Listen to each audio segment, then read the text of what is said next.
La democracia. Los Juegos Olímpicos. Puntos de referencia de la sociedad moderna.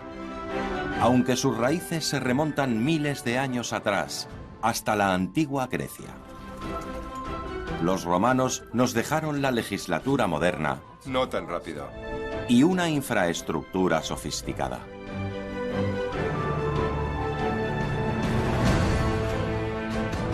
Por otro lado, los vikingos establecieron redes de comercio y descubrieron América mucho antes que Colón. Todos ellos ayudaron a forjar un nuevo mundo. Los griegos, los romanos y los vikingos son los fundadores de la Europa moderna. Grandes civilizaciones como los griegos cambiaron el mundo. Grecia. Un mundo mediterráneo de ruinas de templos, esculturas de mármol blanco de traviesos dioses y hacinados pueblos de montaña junto a escabrosas costas. Las islas salpican el mar, muchas de ellas desiertas e inhabitadas. Grandes olivares se extienden a través del continente, mientras que los bosques de roble dominan las montañas. Los pequeños reinos estaban en conflicto permanente. Su única conexión, su lengua y sus dioses. Estos gobernaban desde la cima del nevado Monte Olimpo. Desde allí, ellos interferían en los asuntos humanos siempre que les apetecía. Solo los 12 dioses griegos más importantes vivían como una gran familia en el Monte Olimpo.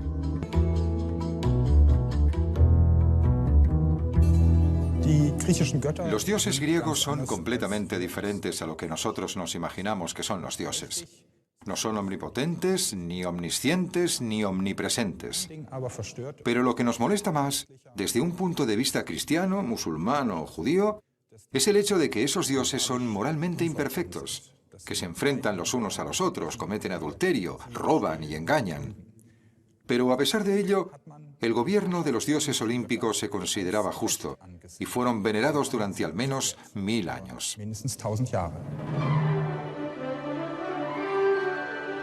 Venerados, pero también temidos, sobre todo cuando jugaban con el destino. El personaje más interesante de todos era el poderoso padre de los dioses, Zeus. Él podía hacer lo que quisiera y sus aventuras son legendarias. Su hermana era Deméter, virgen y madre a la vez, y encargada de la agricultura y la fertilidad. Su hermano, Poseidón, era el irascible dios del mar y disfrutaba hundiendo barcos. Se dice que Atenea fue una invención y representaba la sabiduría y la guerra. La bella Afrodita se encargaba del amor. Aunque estaba casada, raramente era fiel. A Dioniso le encantaba celebrar grandes festines y estridentes fiestas. Y finalmente, Apolo. Era responsable de todo tipo de cosas, sin olvidar el oráculo de Delfos. En la antigua Grecia a los dioses se les consultaba sobre cualquier cosa. Conseguir su consejo implicaba viajar a un lugar sagrado, supuestamente justo en el centro del mundo, Delfos.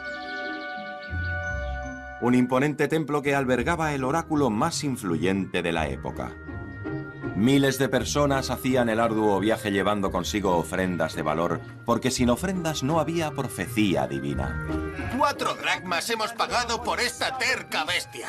Apolo lo tendrá en cuenta. ¡Ya lo veremos! Innumerables personas hacían la peregrinación con la esperanza de que el destino se tornara a su favor. Incluso famosos reyes como Creso y Alejandro Magno creían en la profecía divina. Ganancia o pérdida, guerra o paz, victoria o derrota, todo dependía del oráculo. Las profecías del oráculo se daban a través de las sacerdotisas, elegidas por su don de ver el futuro.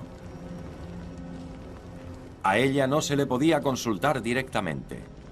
Las preguntas pasaban por los sacerdotes, quienes las transmitían a la Pitia. La ceremonia se llevaba a cabo a puerta cerrada.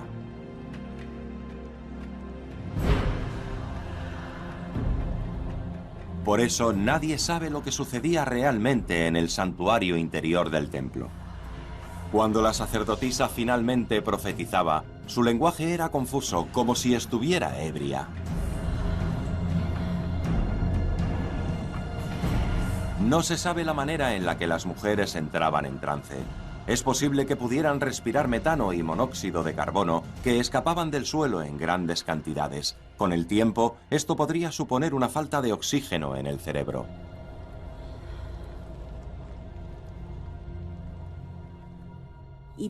Se especula que la Pitia respiraba gases que emanaban del interior del templo o que masticaba hojas de laurel tóxicas. También es posible que ella bebiera del manantial del templo y que los gases también se encontraran allí.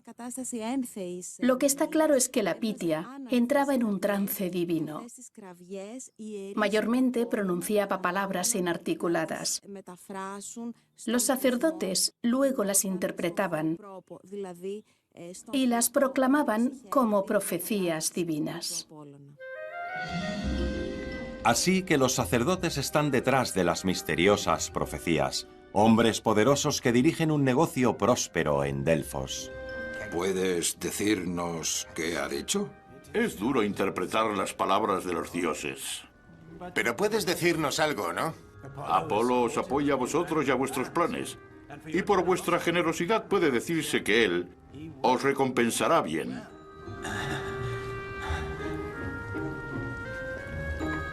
Cuanto más valiosa era la ofrenda, más útiles eran las profecías. Y para asegurar que los mensajes funcionaran para todos, los sacerdotes idearon un sistema inteligente. El poder de los sacerdotes provenía del conocimiento.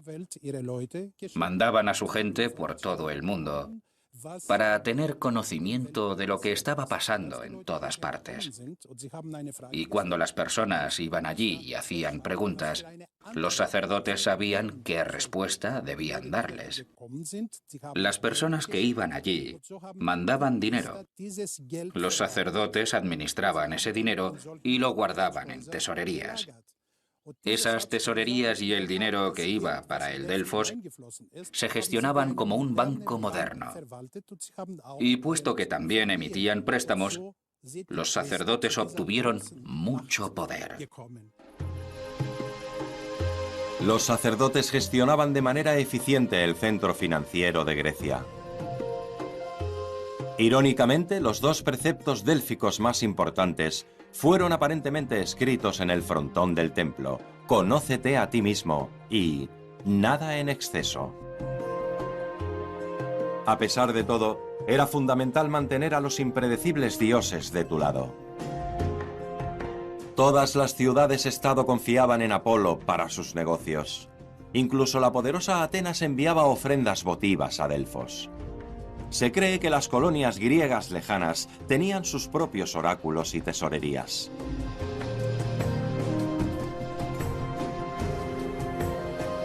Esos templos griegos y tesorerías nos han fascinado durante siglos. Desde pintores, arquitectos y escritores a innumerables turistas hoy en día. Incluidos el templo de Selinunte en Sicilia y el templo de Poseidón cerca de Atenas. En ese momento, el antiguo sistema de creencias basado en mitos y la guía divina seguían siendo populares, pero poco a poco algunos pensadores empezaban a encontrar otras explicaciones. Su concepción: entender el mundo mediante el pensamiento. Empezaron a observar la naturaleza detalladamente. Los nuevos científicos encontraron patrones en el comportamiento de apareamiento de las abejas y desarrollaron nuevos instrumentos para medir la circunferencia de la Tierra.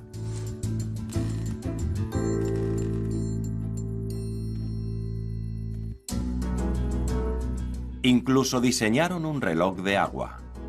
Su función: restringir el tiempo que los políticos tenían para hablar.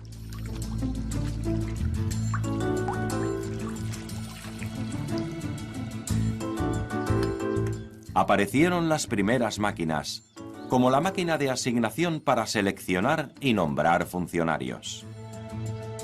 Las historias de dioses temperamentales ya no eran suficientes para estos eruditos. Querían entender la relación causa-efecto y desarrollar leyes científicas. Se llamaron a ellos mismos filósofos y amigos de la sabiduría, y son considerados los fundadores de la ciencia moderna. Desde el siglo VI a.C. en adelante, la sed de conocimiento se propagó a través de Grecia como la pólvora. Las escuelas del pensamiento se convirtieron en los nuevos templos, instituciones que sentaron las bases para los centros de investigación de hoy. En el siglo XVI, Roma retoma estas antiguas ideas. El Papa Julio II incluso dedicó un fresco en el que representa a los grandes filósofos en la escuela de Atenas. Uno de ellos es Sócrates, quien sondea a la gente de Atenas con preguntas incómodas y concluye: yo solo sé que no sé nada. Platón es el fundador de la primera escuela de filosofía del mundo. Su objetivo es la búsqueda de la verdad. A su derecha está su discípulo Aristóteles, quien hace historia con la invención de la lógica. Hay muchos rumores acerca de Diógenes, pero pocos hechos concretos.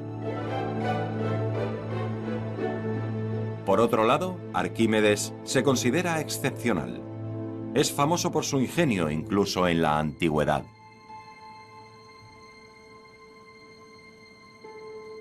Es precisamente por eso que le dio una misión especial.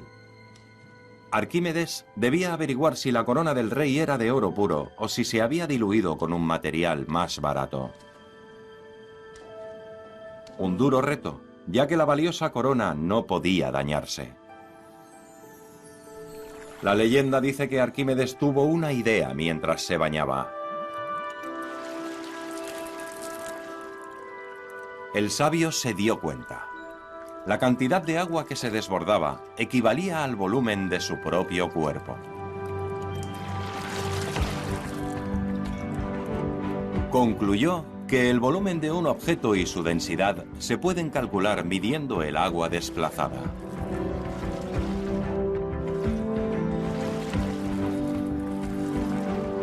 Arquímedes especuló que el material de la corona también se podía calcular de esta manera.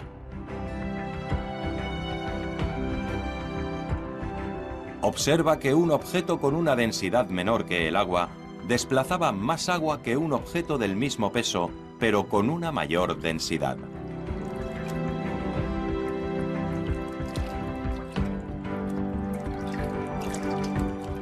Jubiloso de su descubrimiento, se dice que Arquímedes gritó: ¡Eureka! ¡Lo he encontrado!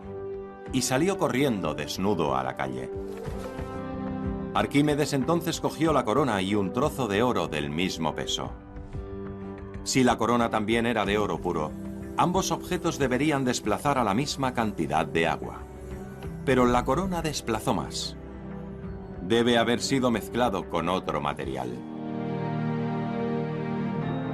Arquímedes logró resolver muchos otros enigmas. Todavía se le considera como uno de los cerebros más brillantes de todos los tiempos, y su principio de Arquímedes nunca ha sido refutado. Pero sus contemporáneos no estaban muy alejados de él. Los eruditos de la antigua Grecia diseñaron los primeros mapamundis con longitudes y latitudes. Descubrieron que la Tierra era redonda, y Ptolomeo calculó cómo los planetas y otros cuerpos celestes orbitaban alrededor de la Tierra. La primera máquina de vapor y una bomba de agua fueron otros notables inventos. Los griegos desarrollaron armas nuevas como la catapulta y chalecos protectores para sus soldados. Arquímedes formuló las leyes de la palanca y sentó las bases de la mecánica moderna. pero también la geometría y el álgebra se remontan a los eruditos de la antigua Grecia. Gran parte de lo que damos por sentado hoy en día se originó con las observaciones, cálculos y conclusiones de las grandes mentes de la antigüedad.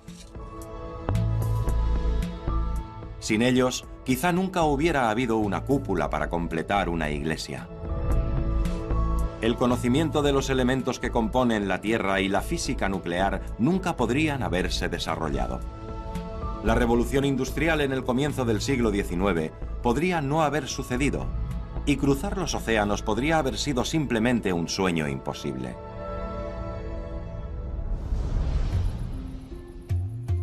En el siglo VI a.C., una reforma en Atenas cambió las vidas de todos los griegos para siempre. Alrededor de 80.000 atenienses fueron testigos de un cambio político monumental. La ciudad-estado estaba en crisis. La gente común se rebelaba contra el rey y las clases gobernantes. Ellos querían tener voz y voto en las decisiones estatales importantes. Este fue el nacimiento de la Asamblea Popular. Todos los ciudadanos de Atenas podían formar parte, al menos casi todo el mundo. La asamblea estaba restringida a los hombres mayores de 18 años. Los ciudadanos de Atenas se reúnen una vez al mes en un lugar cerca de la Acrópolis para hablar de política. Una asamblea popular con reuniones regulares. Era la primera vez en la historia.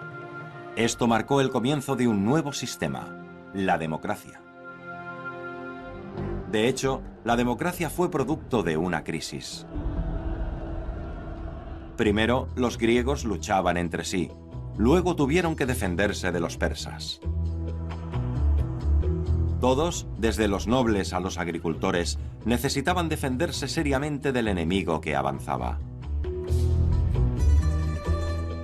Los ejércitos de las ciudades-estado reunieron miles de soldados. Pobres y ricos luchan hombro con un mismo propósito. Después de todo, su independencia estaba en juego. Atenas también construye una flota. Eran necesarios miles de remeros para mantenerlo en movimiento, los cuales eran reclutados de entre los más pobres de la sociedad. Juntos, los griegos eran fuertes. Vencieron a los agresores persas en 2 batallas decisivas, pero hubo consecuencias políticas. A cambio de arriesgar sus vidas por el Estado, los soldados ahora pedían más derechos, en particular aquellos de la población común. Después de todo, todos ellos contribuían a la victoria o la derrota, ya fueran agricultores o jornaleros, nobles o simples ciudadanos. Ahora todos querían tener voz. Pasarán alrededor de 200 años antes de que alcancen su objetivo. Las experiencias de los ciudadanos de Atenas en las batallas colectivas y el intento de encontrar soluciones comunes durante los preparativos para la guerra fueron factores decisivos para la aparición de la democracia. Los ciudadanos de las otras ciudades-estado tuvieron experiencias similares, pero en Atenas la idea de la democracia surgió especialmente rápido. El nuevo mantra es el gobierno del pueblo. Pero eso solo incluye a los ciudadanos varones adultos de Atenas. Las opiniones de las mujeres, los niños, los esclavos y los extranjeros son irrelevantes. Están excluidos de todo.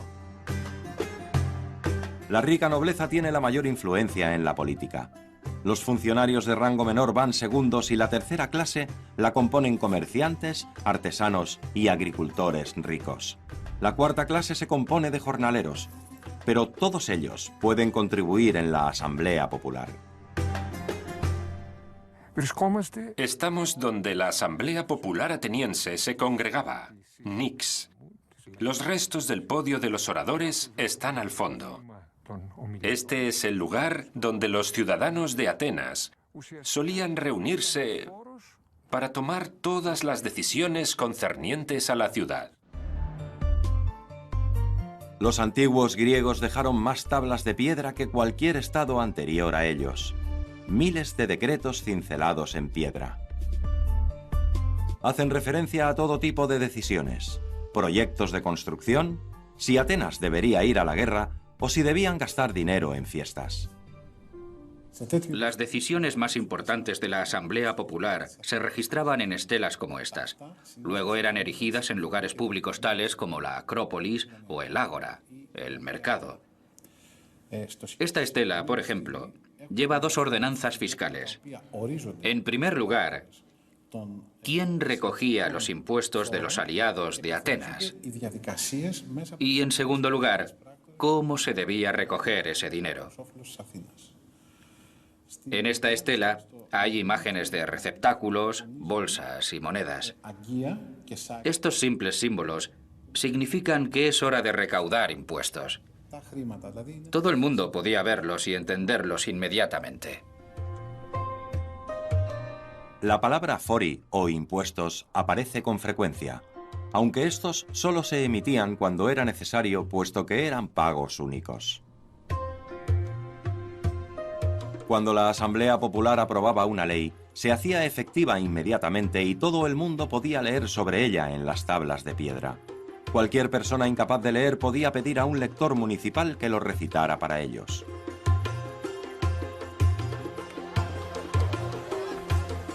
En la antigua Grecia, las funciones oficiales se asignaban al azar mediante un sorteo. Aunque no se necesitaba ninguna cualificación para convertirse en un policía de mercado, para ser un inspector de epidemias o un juez, era esencial una buena reputación.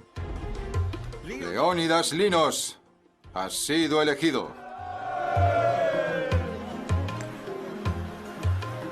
Y aquí tenemos a Gregorios Panacos.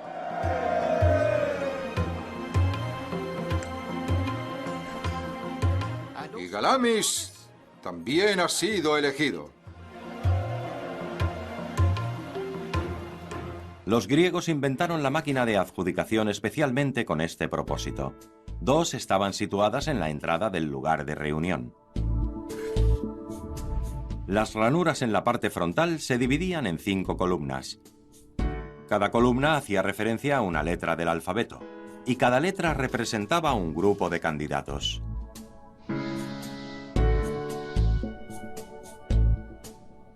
Las placas de identificación de los candidatos se insertaban al azar en las ranuras del grupo al que pertenecían.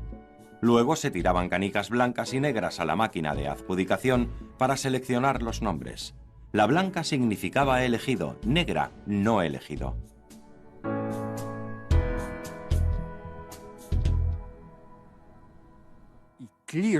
El sistema del sorteo era un principio básico de la democracia ateniense. Todos los ciudadanos debían tener los mismos derechos y todos debían tener las mismas oportunidades de desempeñar un cargo público. Solo los cargos muy altos, como el de comandante supremo, no se asignaban al azar. La máquina de asignación también se desarrolló para evitar la corrupción. También se atraían a muchos como candidatos al cargo de juez el mismo día de la audiencia. La persona seleccionada tenía que ir al juicio inmediatamente. De esta manera, era completamente imposible sobornar o influenciar positiva o negativamente a un juez. Los regentes romanos no estaban impresionados con el modelo ateniense, y los grandes monarcas europeos también lograron oponerse al gobierno del pueblo con éxito. En toda Europa, la población tuvo que luchar con fuerza por sus derechos a lo largo de los siglos. Al final, la democracia vuelve con la Revolución Francesa en 1789, 2000 años después de que los griegos la inventaran. Las mujeres finalmente consiguen el derecho de voto en el siglo XX. Hoy en día, el poder político de las personas es un principio básico en el mundo occidental. En la antigua Grecia, cualquier persona que quisiera ser político también debía ser un buen guerrero. Tener un buen estado físico era obligatorio para los hombres jóvenes. En los centros de enseñanza aprendían un poco de retórica y gramática, pero su disciplina principal era el deporte. Desnudos.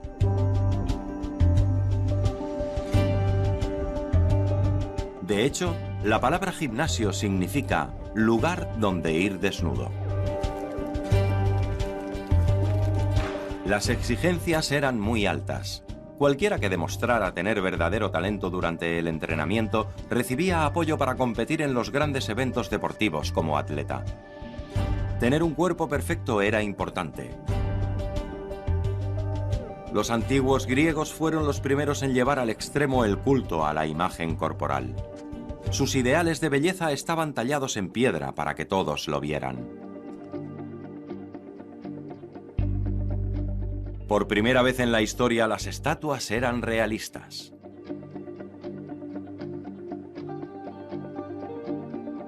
Su perfección sigue considerándose un ideal de belleza absoluta.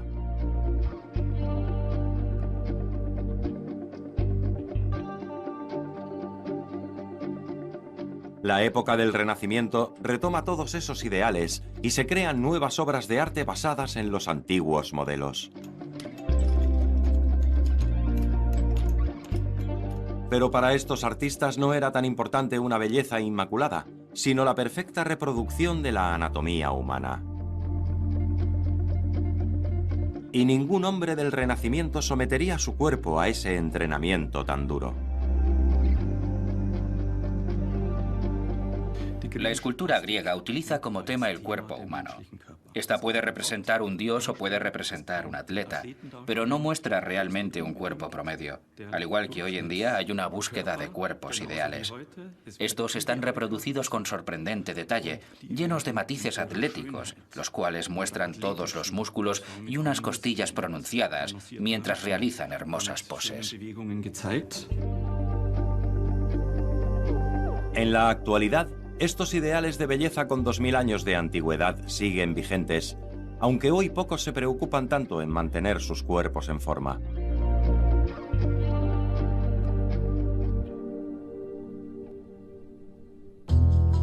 Los jóvenes griegos eran muy diferentes. Su estado físico servía tanto para la batalla como para los deportes competitivos. Había alrededor de 300 acontecimientos deportivos cada año. Los participantes eran ambiciosos. Ganar traía dinero y oportunidades profesionales. Las viejas disciplinas han soportado el paso del tiempo.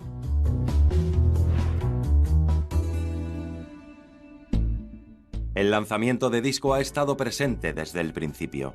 También la jabalina. Ambos requieren una fuerza y una técnica superior. La lucha a puñetazos también fue introducida por los griegos, aunque las reglas se han vuelto mucho más estrictas. Y aún en el siglo XXI la emoción de las carreras nos sigue fascinando. El acontecimiento deportivo más importante de los griegos tenía lugar cada 4 años en Olimpia. Se enviaban mensajeros por todo el territorio para anunciar el inicio de los Juegos. Se invitaba a todas las ciudades-estado, incluso a aquellas con las que estaban en desacuerdo. La competición estaba marcada por un armisticio en todo el mundo griego, la tregua olímpica. Originalmente el espectáculo se celebraba en honor a Zeus y normalmente atraía a decenas de miles de visitantes. Las instalaciones eran extraordinarias. Los polideportivos estaban a disposición de los atletas para que entrenasen. Tenían todo lo que necesitaban. Al igual que hoy en día, los deportistas eran superestrellas. Si ganaban.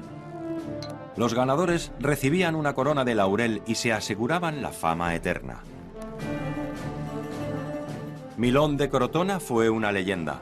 Un luchador, también conocido como Gordito. Devoraba 8 kilos de carne cada día. Teógenes, un luchador, obtuvo 1300 victorias y se dice que su estatua tiene poderes curativos. Y ahí está el famoso luchador Arrichión. Incluso mientras yace moribundo, se dice que dislocó el dedo de su adversario. Pero también hay algunos perdedores famosos. Apolonio quedó fuera de la competición por llegar tarde. Se demostró que Eupolo era corrupto, y otro Teógenes fue castigado severamente por aburrir al público. Pero en el siglo V después de Cristo, las competiciones pacíficas terminan de forma repentina. El emperador cristiano Teodosio prohibió cultos paganos, incluidos los Juegos Olímpicos. El estadio desapareció. Primero bajo una nueva ciudad, después bajo metros de altura de escombros. Los arqueólogos redescubrieron las ruinas en el siglo XIX. Olimpia fue famosa una vez más. Y en 1896 tuvieron lugar en Atenas los primeros Juegos Olímpicos modernos. Pronto las mujeres también pudieron participar. En el mundo globalizado del siglo XXI, los Juegos Olímpicos se han convertido en un elemento básico. Se toman como un símbolo eterno que representa comunicaciones pacíficas entre las personas.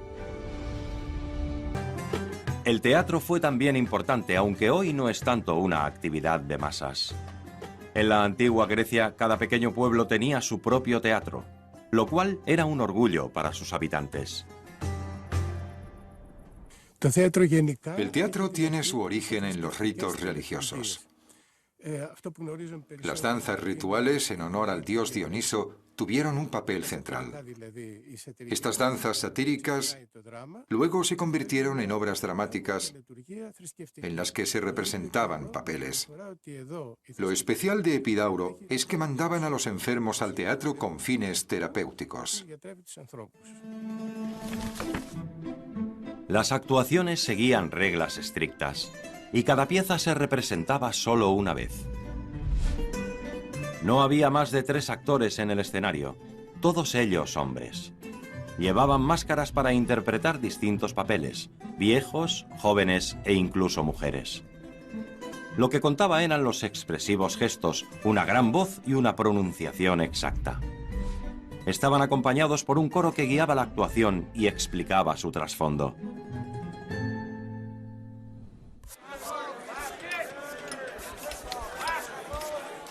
¿Por qué no están terminadas? La actuación es ya mismo. Daos prisa. Los más importantes eran el comisario, un noble que se encarga de pagarlo todo. Impresionante. Y, por supuesto, el escritor de la obra. Repítelo. Ah, Eurípides. Parece que tu nueva obra también es espectacular. Sí, por supuesto. Cuando pienso en tus últimas obras, no dudo que haces un gran trabajo, pero... Dime lo que piensas. No entiendo por qué al final todos tienen que morir. Es una tragedia, es por eso. Algo divertido y ligero podría también estar bien. Algo con lo que reírse, ¿eh? Pero yo escribo tragedias. Sí, lo sé. Pero quiero ver algo diferente esta vez. ¿Comprendes? Pues no. Eurípides, lo digo en serio, ¿no estaría mal algo un poco más ligero? Sí. Piénsalo. Volveré mañana.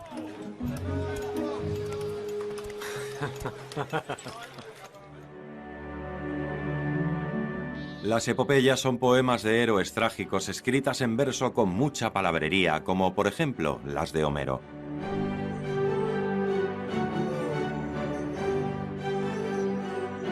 Los personajes principales suelen tratar de escapar de su destino, pero casi siempre terminan muriendo. La comedia es un poco más relajada. Es una pieza agradable, a menudo un poco vulgar, con un final feliz garantizado. Como dice Aristóteles, el teatro purifica el alma. Las historias se originaban a partir de los mitos. Trataban de conflictos que no solo podían resolver los dioses, sino también las personas. El mensaje de que hay soluciones para todos los conflictos es lo que provoca el proceso de curación. Mientras la audiencia pudiera oír el mensaje del director, los teatros griegos podían soportar hasta 14.000 personas.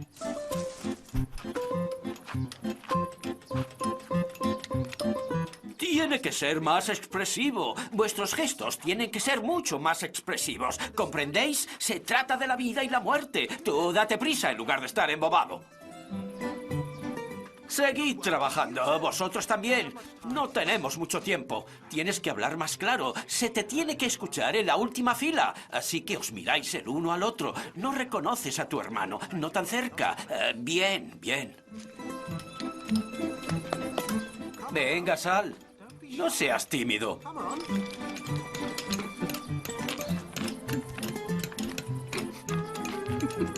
El pelo está bien. No te rías.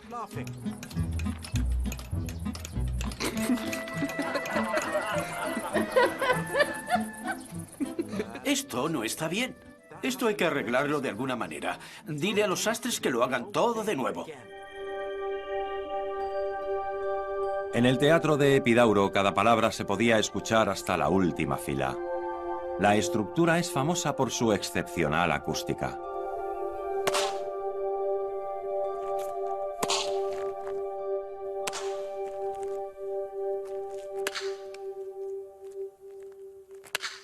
Esto se debía principalmente a dos cosas. Por un lado, a la inclinación del teatro. Y por otro lado, a la proporción entre el asiento y el respaldo. Es perfecta. Por eso el público de las últimas filas también podía oír las voces perfectamente.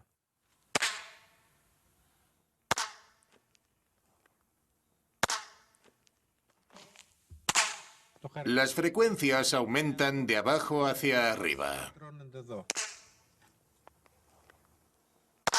Es normal que el eco se concentre aquí. Cuando nos alejamos nos damos cuenta de que el sonido cambia porque la simetría del eco cambia. El Epidauro se construyó con una acústica perfecta. Pero no sabemos si los griegos lo planearon así. ¿Hicieron cálculos exactos o fue simplemente fruto de la experiencia? Eso será siempre un secreto.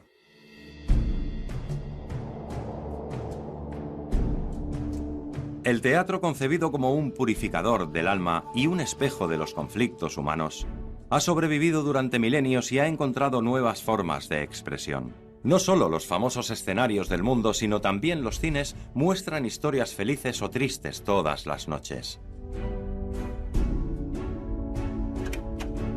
Cuando la imagen en movimiento ganó terreno, las películas se volvieron más populares. Los estudios produjeron éxitos de taquilla y llegaron a millones de espectadores. A lo largo de los siglos, nuevos héroes han ido conquistando la gran pantalla y los escenarios, pero las historias siguen un viejo patrón, el de las comedias y tragedias.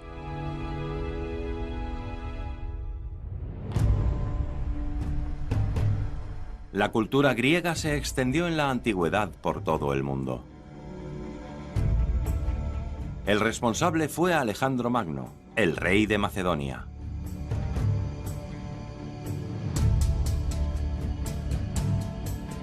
En el siglo IV a.C., el joven gobernante se puso en marcha para conquistar el mundo.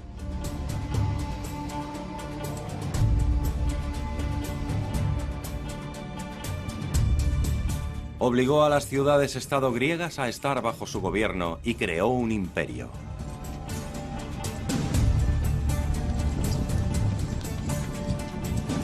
Alejandro Magno introdujo la lengua y la educación griega en los territorios conquistados. Una nueva época comienza, el helenismo.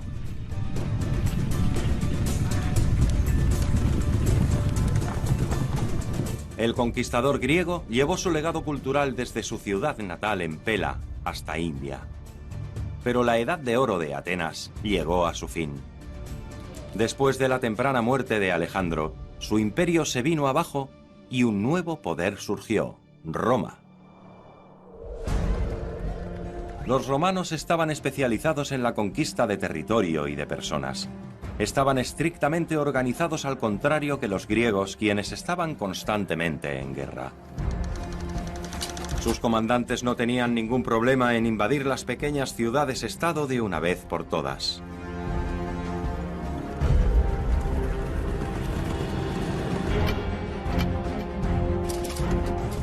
En comparación con los ambiciosos romanos, los griegos siempre se mantuvieron como al principio, demasiado diferentes y demasiado desunidos para combatir contra Roma.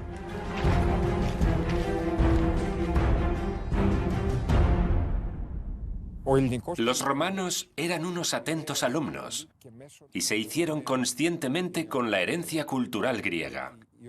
Los romanos propagaron la cultura griega por toda Europa, porque ellos comprendían el valor de la singular aportación de los griegos, ya fuera la educación, la literatura o el teatro. Esto significa que muchos de los logros griegos fueron absorbidos y transmitidos por los romanos. Por ejemplo, gran parte de los sistemas legislativos romanos eran de origen griego. De esta manera, los romanos conservaron la herencia de los griegos para la posteridad. Y su herencia era impresionante.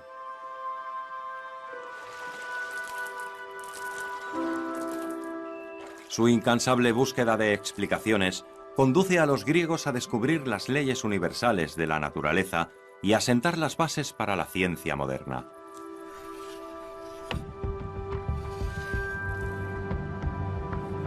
Ningún otro pueblo había influido tanto en la tecnología moderna, incluso preparó el terreno para el progreso.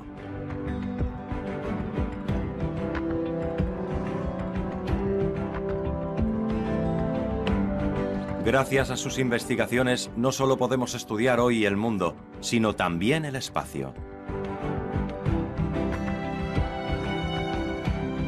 Su arte contando historias dio lugar a las grandes obras de la literatura mundial e inspiró a la industria del cine. Sus teatros sirvieron de modelo para grandes estadios, los cuales alojan a decenas de miles de personas en grandes actuaciones.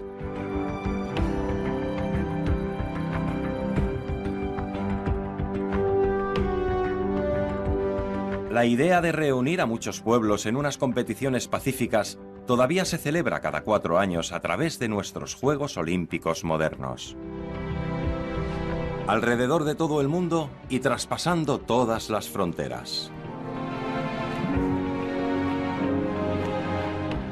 Pero la influencia de la antigua Grecia más importante hoy en día es la idea de que los ciudadanos gobiernen su estado y lo controlen a través de leyes hechas por el pueblo.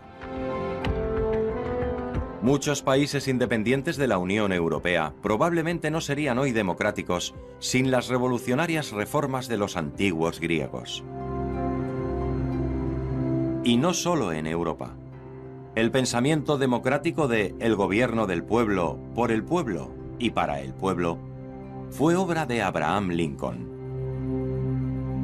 Los logros de los antiguos griegos han sobrevivido durante milenios, incluso hoy en día, que siguen dando forma a la vida y el pensamiento del mundo occidental de manera sustancial. No hay duda, la antigua Grecia es la cuna de la cultura occidental.